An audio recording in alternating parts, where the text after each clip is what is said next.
This young lady, though, has been a courageous critic of the Russian invasion of Ukraine. But last week we saw the elimination of Serena Williams and farewells almost every time she appeared, and seats emblazoned with the acronym GOAT, GOAT, the greatest of all time. So in the wake of the US Open, I thought I should talk to the person who is truly the greatest of all time, if records are to mean anything, and it's not Serena.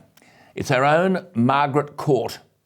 Margaret Court, you've got to say this slowly, is the only tennis player in history to complete a multiple Grand Slam set. That is, all the singles, women's doubles and mixed doubles of the Australian, French, Wimbledon and US championships in 1 year, and she won the lot twice. Like Bradman's batting average, forget your goats, Margaret Court's record will never be matched.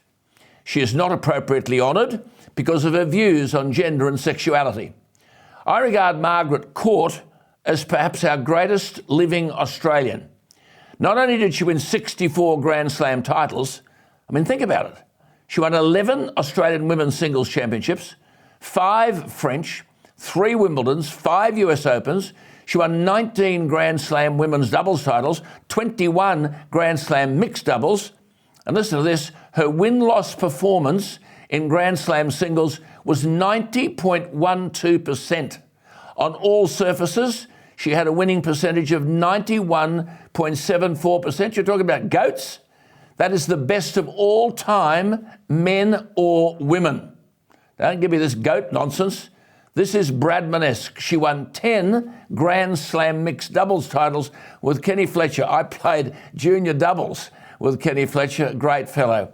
But as well as this, John Howard officially opened the Margaret Court Community Centre on October 5, 2006, established by the Reverend Margaret Court in 1997.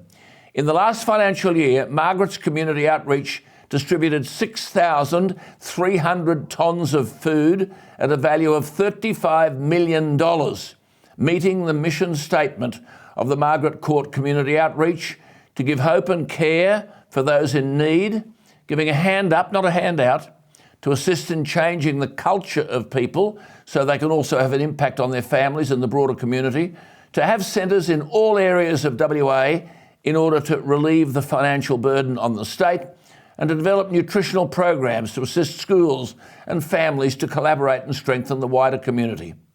Are there any better or more achieving, more unselfish people on this planet than this woman, Margaret Court? She modestly says the Margaret Court Community Outreach is a testament to God's love, grace and supply. Being as modest as I know Margaret to be, she most probably won't like me telling her that she is the GOAT, but she is the greatest of all time. She joins me tonight. Margaret, congratulations on all you've done, all you've achieved. I think your tennis record will never be matched. What do you think of all this indulgent talk about Serena and the great player that she is? But she's had a baby, and I think lost several Grand Slam singles finals since then. How many Grand Slam finals did you win after you had a baby?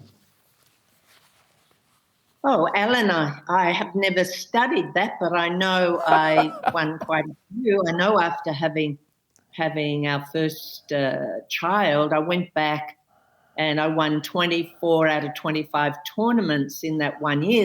But I also won 3 of the slams that year and missed 1. So I probably had one of my best years after I had a baby.